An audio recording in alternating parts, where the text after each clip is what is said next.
साईं राम। साईं भक्तों, आपका स्वागत है।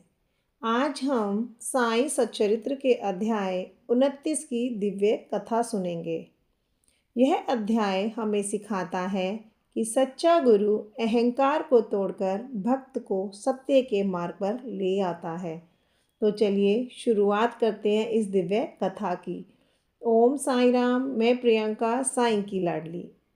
साईं सच्चरित्र अध्याय 29 में एक बार मद्रास से आई भजन मंडली शिरडी पहुंची।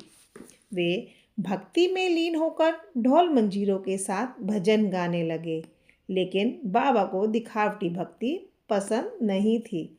उन्होंने संकेत दिया कि भजन से अधिक महत्वपूर्ण है मन की शुद्धता। बाबा की लीला से मंडली को समझ आया कि सच्चा भजन बाहर नहीं अंदर से होता है। तेंदुलकर पिता और पुत्र बाबा के परम भक्त थे। पुत्र के मन में थोड़ा अहंकार आ गया।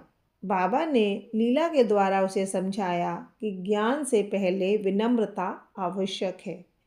जब पुत्र का अहंकार टूटा, तभी बाबा की कृपा प्रकट हुई।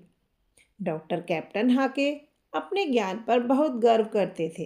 बाबा ने उन्हें ऐसी परिस्थिति में डाल दिया जहां उनका सारा ज्ञान निष्फल हो गया। तब उन्हें एहसास हुआ कि सब कुछ साईं की इच्छा से ही होता है और डॉक्टर का अहंकार समाप्त हो गया और वे बाबा के चरणों में नतमस्तक हो गए। वामन नादर के नियमों के कठोर पालन करता थे।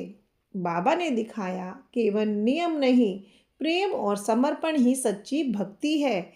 बाबा की लीला से उनका हृदय परिवर्तित हो गया और वे बाबा के सच्चे भक्त बन गए। इस अध्याय से हमें सीख मिलती है कि अहंकार भक्ति का सबसे बड़ा शत्रु है। गुरु की आज्ञा सर्वोपरि होती है। सच्ची भक्ति हमेशा हृदय से ही होती है। बाबा कहते हैं, श्रद्धा और सबूरी रखो, मैं सदा तुम्हारे साथ हूँ। ओम साईं राम।